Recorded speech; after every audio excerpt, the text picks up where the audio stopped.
What's going on, everybody? Welcome back to another edition of the Clubhouse. I'm your guy, Lombard Trucking, coming at you guys. Hope you had a fantastic weekend. Hope you're staying safe out there. Clocks jumped forward, so if you haven't changed the clock on your stove or wherever you keep your clocks, make sure you bump them up an hour and a half ahead. It's still 7:30 Central Time, so I know it might still feel a little bit like 6:30, but either way, just about 30 minutes ago, Taillights issue number 60 should have dropped into your inbox. Got a lot of great stuff we're covering. Supreme Court's taking on broker liability. We've got the equal opportunity. EEOC is bringing up a lawsuit. They are suing a large mega carrier in the truck industry over service dog. So go check out some information on that because that's an interesting one. We got a survey in there. Also, great announcement going on. We've got a headlining band for the Walcott Truckers Jamboree. Got some announcements there. We've got VIP tickets for the Mid America Truck Show. There is a link right in Taillights for you guys to click on to go ahead and get yourself some VIP tickets for the Mid America Truck Show, as well as some partner posts. Great health tip in there, a survey, more and more. So if you haven't checked it out yet, Taillights is in your inbox. But without any further delay, let's get into this week's Clubhouse. We got my guy Trucker Matt coming up on the live. What's happening, brother? Same shit, different day, man. Let's go, brother. Where you at? I'm in Nashville, Tennessee right now. I got to get some reefer repairs. So my reefer went down today, so I had to actually give up a load, but it is what it is. So had to give a as people say, that's the quote cost of doing business. And it's something that's it's going to be it's an expensive part. It's probably $2,000, and they didn't have it today, so it'll literally take them 10 minutes to put it on. It's just they have to order it. Yeah, it's funny how that works. How often has this happened to you, a reefer going down? Not very often. Honestly, this is probably the first time it's happened to me, and I want to say 5 years. And I've been pulling a reefer for 28 years. 27, I think about 27 years total I've been pulling a reefer. So I haven't really had no major reefer problems. This is the first time I ever had a reefer go down on me. Let's And go. I actually had to give up a pretty good paying load, which was it is what it is. Well, don't worry. Money is going to flow back your way. I already know it. Especially good things come to those who stay positive. I know that's the type of guy you are. But man, 28 years pulling reefer, we got to hear it. So how'd you get into trucking in the first place?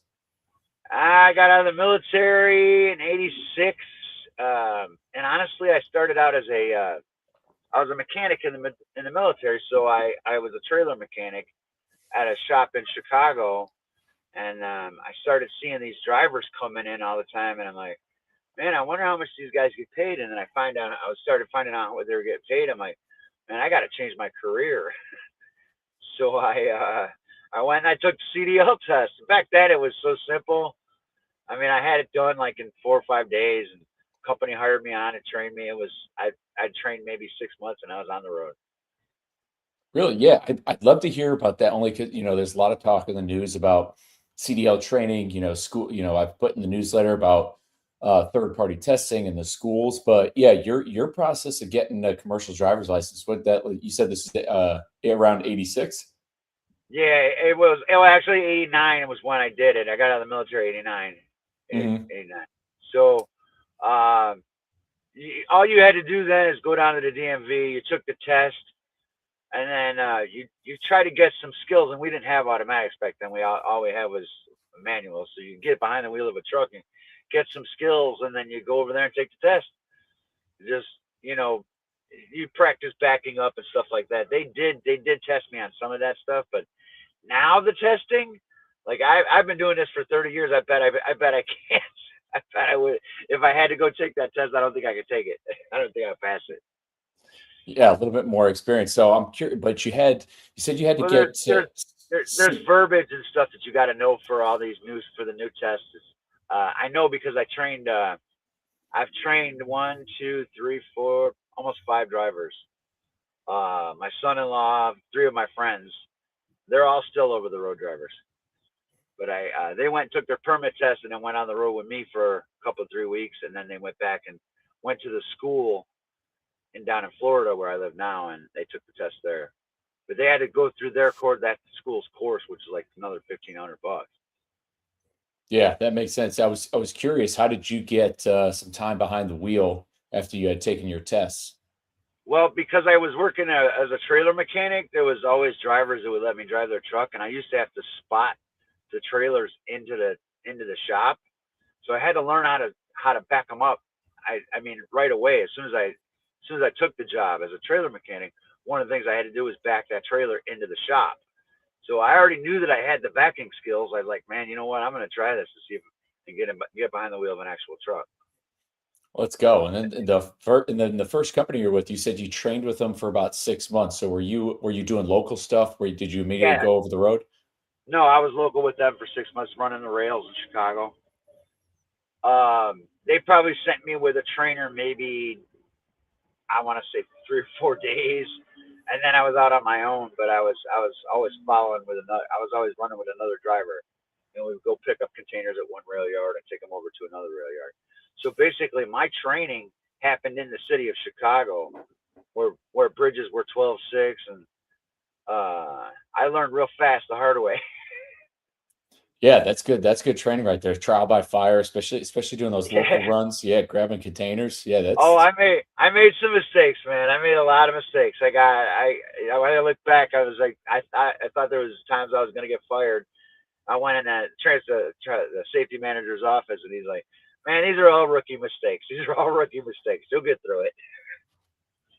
so you do But 6 months doing that. Where'd you end up going from there?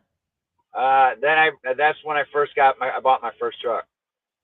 I decided to become an entrepreneur right away, and it's there's no.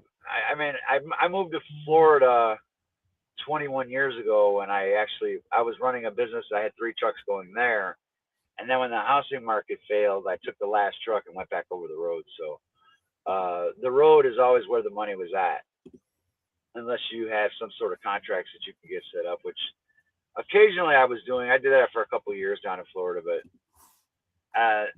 not since I've been divorced. I've been back out over the road. I love it. I do whatever the hell I want, whenever I want. Dude, that's awesome. So right off the rip, going owner operator, what did that look like? Did you have your own authority at some point? Did you immediately buy the reefer trailer? Kind of would love to hear your No, story of how you've kept it rolling. no, I bought the truck, and then I leased on with the company that I was working for, and then they kind of guided me through the steps, and then I got it plated, I got insurance, I got all that stuff, and then I was technically carrying their DOT number, and it wasn't until I moved down to Florida that I took on my own DOT number. But that process is not very easy. Whoever says it is a liar. It's not. It's a process. Yeah, getting your own numbers, having your own authority, all that. Yeah, yeah. It's easy to get a state DOT number, but it's that MC number that for for the IFTA and federal that's it's real hard to get. It's not hard. It's just expensive and timely. Yeah, absolutely. And but right now, so you still have your authority to this day? Yes. The only thing I Oh, do is I rent a trailer from a company out of Chicago, and that's because I like to keep my options open because when I go down, if I go back home to Florida, I'll start flatbedding again and doing what I was doing before. But I keep saying I want to buy another truck because this truck's got 600,000 miles on it, but and the warranty just went out, so I don't know that I want to buy another one. I'm getting close to. I'm 57 years old, and I've been out here a lot, so I don't know what my next step is. I'm trying to get towards retirement. yeah, trying to creep towards there, and who know, a second truck could prolong that, right? Now, I got all these little side hustles going now, and I Airbnb my house out, and I make pretty good money Airbnb my house out. So, if I could do this for another 2 or 3 years, I might be able to retire. Maybe not so comfortable, but retire. Uh, I don't know. I think when I go home this week, I might be looking probably at buying another truck because it's this one when the warranties go out on these things, you're done. Yeah, what kind of truck are you driving right now? I got a 21 Freightliner Cascadia. And it's been doing all right for you. It's been paying the bills. Like anything crazy with parts, like. Oh yeah. I've had Max. I had a KW. I had a Peterbilt day cab that I was running local in Florida. And when I decided to come back out, I've been running with Freightliners ever since. I always get the best deal with them. And Oh, it's good. people can say what they want about manual versus automatic. Listen, I have no problem driving my automatic now. I put sing and drive and go. Well, yeah, I say that all the time. A couple guys come on the same way. I feel like there's nothing wrong with the automatic transmission existing. Although I think for passenger cars, I have my own opinions on that. I think that passenger cars shouldn't be allowed to be automatic, and I think you'd see a reduction in traffic and accidents. But at least with driving, because driving is totally different, I at least Makes don't think that. I think you should have to learn a manual. There should be no automatic restriction. Oh yeah, I believe that should happen in trucking as well. I mean, there's guys out here that literally can't. If they have to get in a manual, they wouldn't know what to do. My son-in-law, for instance, he's one of them. When he got his CDL, he's got an automatic restriction on it, and he's home working local now for a local company. And I remember the first day he called me, he's like, man, they're putting me in a manual. He's like, I don't even know what I'm doing, and I was able to walk him through it on the phone, believe it or not. Yeah, definitely. That's one thing in the training that should definitely go. The difference, because back in '89, you didn't have the choice. Oh hell no! You had to learn how to, and then I didn't really know I was double clutching when I took the test. I was double clutching the thing. I, about a month into driving that thing, I'm like, man, I can't. This is impossible in Chicago traffic. You learn how to float the gears really quick. Yeah, it's do or die. Doing that in Chicago traffic is probably not the it's probably not the best way to move around. No, but it's all right. It's uh I don't know. Like I say, some days I want to just say heck with it and go home and be done with this, and then some days I'm like, yeah, like I'll start heading out west again next time I come out, and I like it better in the west. For some reason, I've been making more money in the Midwest and the East Coast this last couple of months, and it's really starting to drag on me. Yeah, I was going to say you've been pulling reefer for decades now. What have you been seeing? What have you been seeing freight rate wise on the reefer side of things these past couple weeks? Well, this past couple of weeks has been good. I've been averaging. I probably won't even start the truck for under $3 a mile. Um, but I've been averaging $4 a mile, sometimes a little bit more, running the Midwest to the East Coast. That seems to be where the money's at right now. And although these fuel prices, I don't know if this is going to stick. I think this is just temporary. Yeah, I was going to say fuel's kind of gone up. I put that in the newsletter last week. Well, I almost had a heart attack yesterday. I normally it only cost me like $400 and something to fill up my tanks. It came out to 600 and something. I was looking at. What in the heck just happened? I mean, it literally happened overnight. Yeah, where was this? What's the highest price you've seen so far? Uh, where was I? In Virginia. I think it was Virginia. I seen $5.30 a gallon. I'm looking right here now at the TA. They're down to 4.99. They're back down. Yeah, man, that is that. I mean, that just reminds me of getting fuel in 2022. I remember seeing 6 plus in Pennsylvania and other different parts of the country, and again, stuff has turned around since stuff has turned around with the rates. That's been Well, I the can't volume. imagine if it's $5 here, it's got to be 7 or 8. Pulling into California. Yeah, it's got to be tough, and I don't know. I'm curious what guys are doing. Anybody who's watching live, I know we got some of you guys on Twitter, on Instagram. How are we seeing stuff with fuel? We got a gentleman on Instagram asking, are we really playing? Are we really going to start paying $9 a gallon out east? Well, I hope not.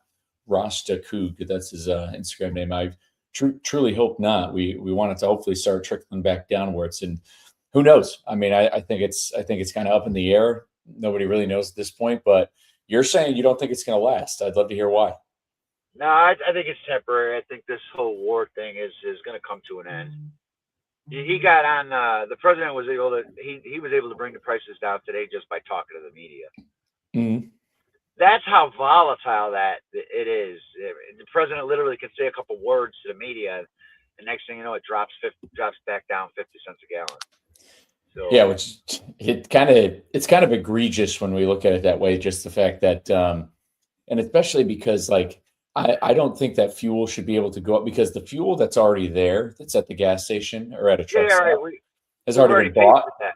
Exactly. It's already been bought. So I don't think that there should be it should just be able to go up and down in price like fish or something like the like a fish market or I anything think like it was that. I think it was back in the 80s and in the early 90s. We used to put such a stiff fuel surcharge on there, we didn't care. Nowadays, these brokers, they won't let you charge them a fuel surcharge. Mhm. They try not to let you. I always just put it in with the rate. I don't care. Well, all right, we got fuel going on. You're parked up pretty safe tonight. I gotta ask you. I gotta go right into it. You say you love going out west, but Yeah. I gotta hear you with when it comes to parking. When was the first time you had heard about us at Truck Parking Club? Well, I follow most of the FreightWise social media sites and stuff like that. So I started seeing it on, I think it was Facebook. Came across my Facebook once, and I was like, you know what? At first, I was like, I don't. I've been in this industry for so long. I'm already mad that we got to pay for parking at all these truck stops. So I was already mad about that. But I'm like, well, you know what? If it's running the same price, I might as well check it out and see if it's going to be better than parking up in a truck stop and paying this. Because like right now, I think the TA over there is $25 a night to park there. So I could I could pick the place that I want to go, and I don't have to deal with all the other bullshit. People hitting your truck, blocking you in. Um, it's crazy at night when you pull into these truck stops and these rest areas. It's dangerous. I mean, you have to weave your way in and out of trucks that just literally stop in the middle of nowhere. They make their own parking spots. It's terrible. So I was like, you know what, I'm gonna start taking advantage of this. So the first time I actually used it, I was Atlantic City, New Jersey. There is no place to park trucks down there. There's no truck stops. So I was curious. I was going down that way, and I'm a casino guy, so I wanted to get out and go to the casinos. And sure enough, I found a spot, and that was the first time I used it. And from there on, I probably use it at least once or twice a week. Really? So that's I was gonna say. So these truck stops you're talking about them. Has anything happened to you being parked up at a truck stop the last couple of years? Oh yeah, yeah. I had my mirror knocked off. Someone backed into my fender before. Um, Shoot, I was watching it just the other day. The guy literally backed in, couldn't trying to blindside it in, and he wound up catching the guy's fender, and he just drove away. He didn't bother waking the guy up or anything; just drove away. I'm like, that's nuts. I I don't want to be the drivers that they got out here now. They just don't. There's just no camaraderie like there was before. Uh, these drivers don't care. Like they don't care if they block three trucks in, and that those trucks got to get out in the morning. They just don't give. They don't care. Um, and I think a lot of it's got to do with the ELD because before we had ELDs and you're racing a timer is what you're doing, and it's counting backwards, and you have to park when it says to park. Otherwise, you can get trouble from your company. So I think a lot of these guys don't really do any kind of pre-trip planning, and then they get caught up at these truck stops in these rest areas, and they got no choice but to illegally park.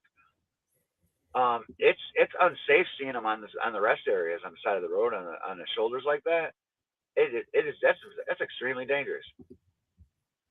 Yeah, I'd say one of our biggest pushes we've been big on is end ramp parking. If anybody doesn't know, trucks being parked on shoulders leads to over 4,000 accidents per year and over 55 fatalities alone Oh, just and from it's just from actually that. illegal. If someone hits you because you're parked there and they die, you're to blame Oh because it's yeah, illegal. You're not supposed to be there. it's billboard attorneys love it.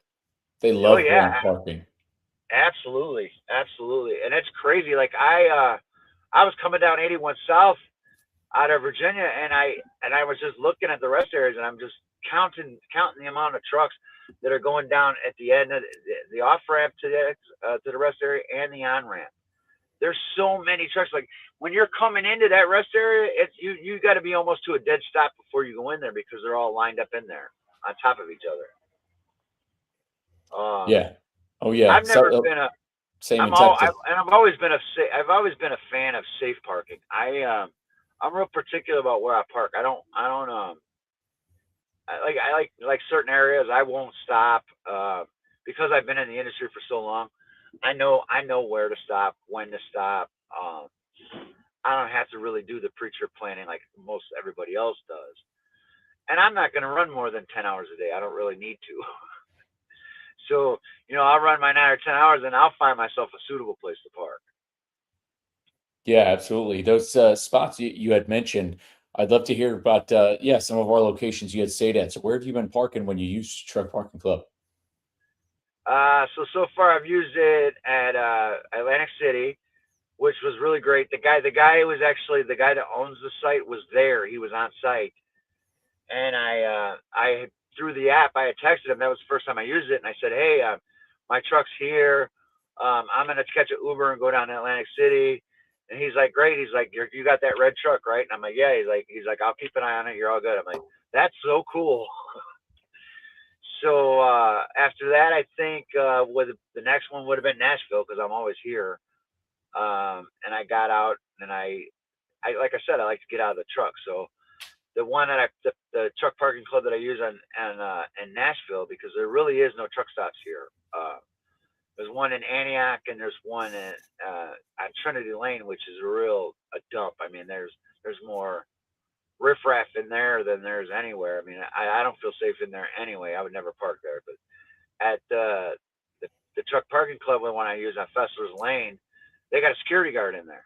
There's a security guard in there, and they got restrooms if you need to reuse the restroom. And that security guard, I've parked there enough times now.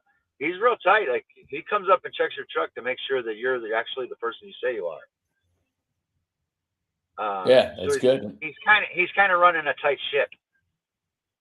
In that Nashville location, yeah, I mean, you said you like to get out of that truck. What's Yeah. nearby that on Fessler's Lane in Nashville? What's nearby that spot? Well, Broadway in Nashville. I mean, you literally it's a $5 Uber ride, maybe less than that. It's 2 miles. Probably could walk it.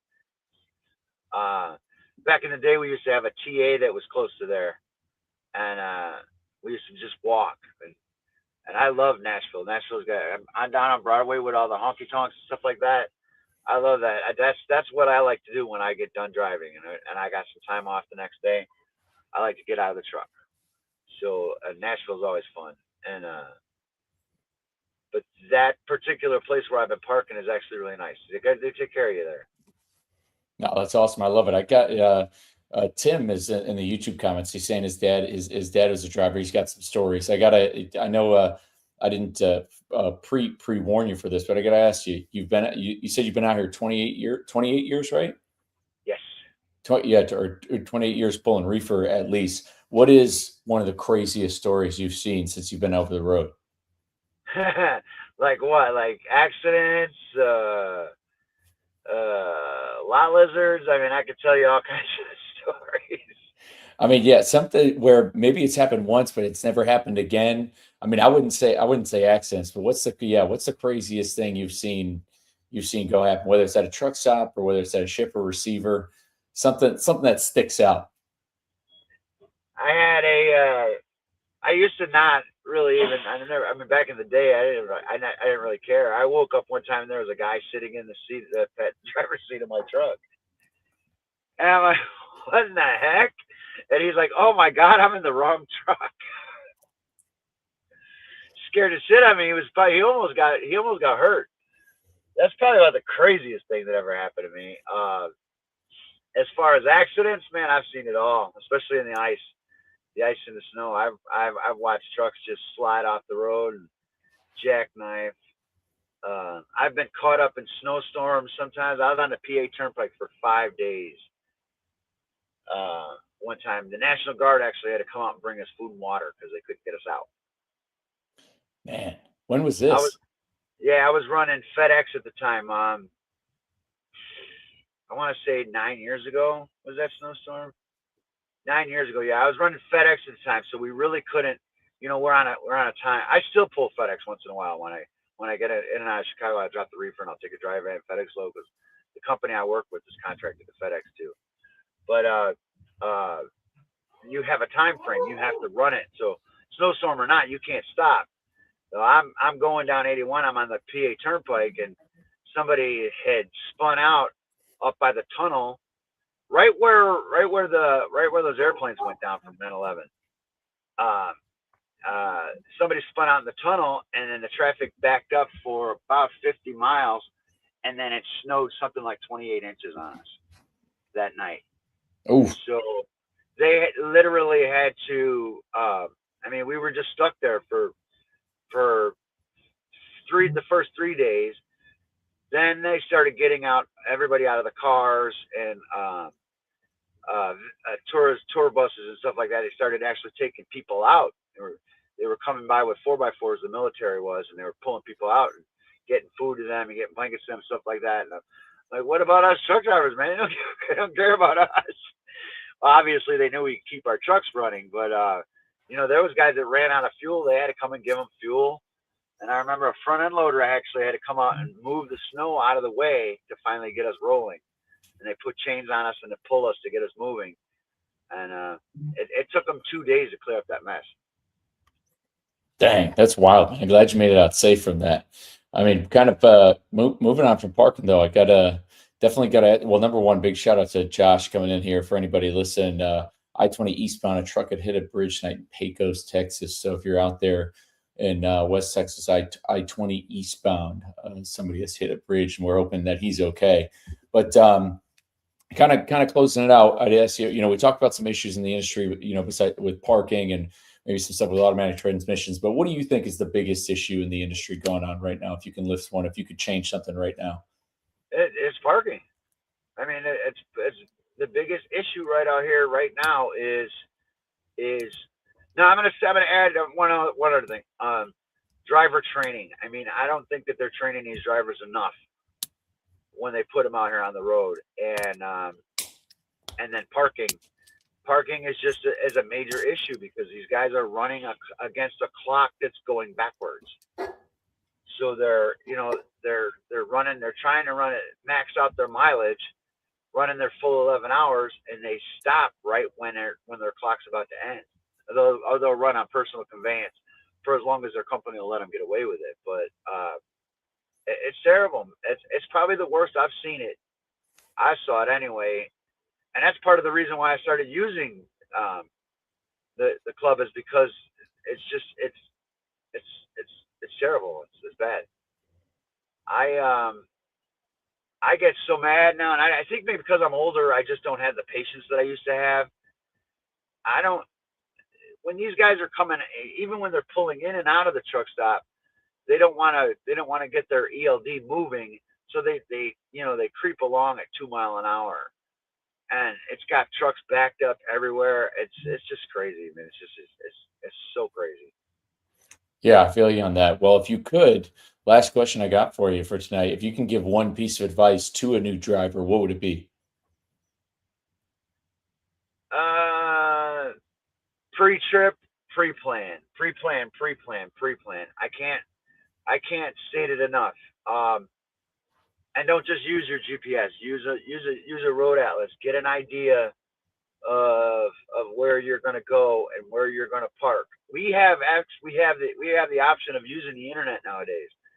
We can look 500 miles up the road, know what route we're on, and run 500 miles and know where we're going to be able to park for the night, or where we're going to at least have to start looking for parking. One thing about the truck parking club is you literally could pick a city that you're going to stop in, search that city, and you're golden. Um, I don't know that there's drivers out here that have worked for companies that their companies pay for their parking every night. Um, Especially those guys, they should definitely be taking advantage of it.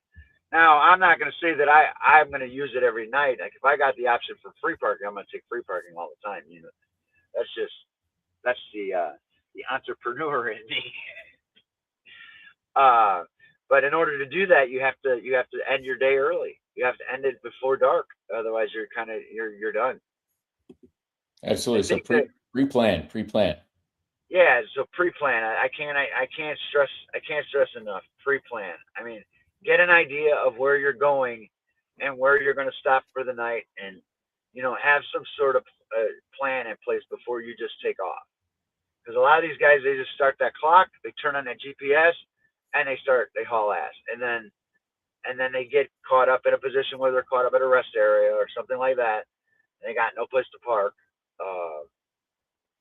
Like right now, I mean, right where I'm at, there's the two truck stops that are closest to Nashville are full. You can't get nowhere near them.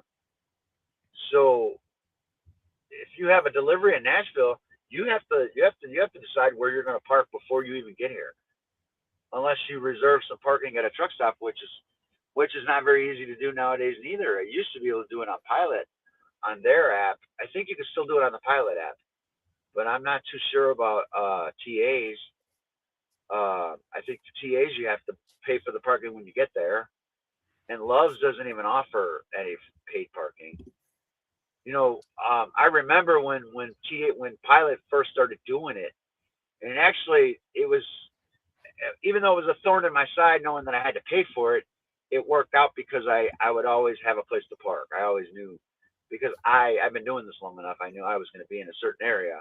Like I used to run the West Coast. Ogden, Utah was a favorite place that I like to stop, and I would always reserve parking at that Pilot there. So now that I got access to this truck parking club, who knows, the opportunities are endless. Like I said, I'm a guy that likes to get out of the truck. Absolutely, man. No, that's awesome. So good advice. Ring it out, and of course, you're gonna be joining us at the Mid America Truck Show, correct? Yes, sir. I'm as soon as I get this reefer fixed, I'm going to Chicago. From Chicago, I go to Florida, and in Florida, I come back out to Chicago, and then I'm scheduled to go through Louisville those days. I think it's the 26th, 26th to 28th. 26th through 28th. Yeah. So There we I go. actually I said there's a casino there too, so I actually reserved myself a night at the casino. So I'll be taking a couple of days off. Let's go. Well deserved, and some good words Are out you there gonna from our guy Trucker G, leaving a comment on LinkedIn. Appreciate you, brother. are you gonna have a booth there? Or?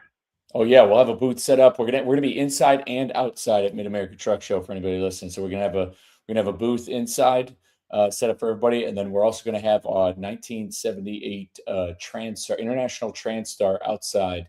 Which, if you go Oh, on our nice. YouTube channel, you can kind of see the updates of how we worked with one of our partners, Chad Keegan, to kind of bring back to life this old working truck that needs some work. It's got some fresh paint, so we're gonna be everywhere at Matt's, and we can't wait to see you there and anybody else who's coming. Yeah, I can't wait. Like I said, I got some favorite influencers there that I want to go see. I can't remember what year I went. I've only been there one time, and I had fun. I had a blast. I think they were serving alcohol then.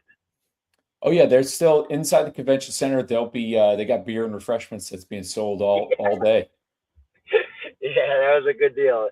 Like I guess that's what I kind of like to do, is get out of the truck and do stuff like that. So, yeah, I can't wait for that. Hopefully, I get some merchandise from you guys. Oh yeah, we'll have a whole booth set up with some merchandise, and for anybody listening, Thursday night we'll be going to O'Shea's downtown for a little happy hour. It's open invites. Anybody come. There's no registration or anything. It's just, hey, if you hear about it, just come through, bring some friends. That's where we'll be at. That's what we've been doing the past couple of years, just having people come out to let loose that Thursday night, have some fun, and then so I know normally Friday people go down on Fourth Street and everything, and then or some people play music in the parking lot or whatever's going on. But we're looking forward to see you down there. First time coming on the Clubhouse, brother, but will not be the last. And I hope you get your reefer fixed, Ricky Tick, and super quick. And we'll see you here in the next couple weeks. I want to Yeah, thank. it should be. It should only take them 10 minutes tomorrow morning. It's just a matter of FedEx delivering it. So Let's go. I'll be loading up and on the road, and and then and then the middle of before I get to Matt's, I run home. I gotta go home for a couple of days, but and then after that, next month after that, I'm going on a cruise. So I like to stay busy.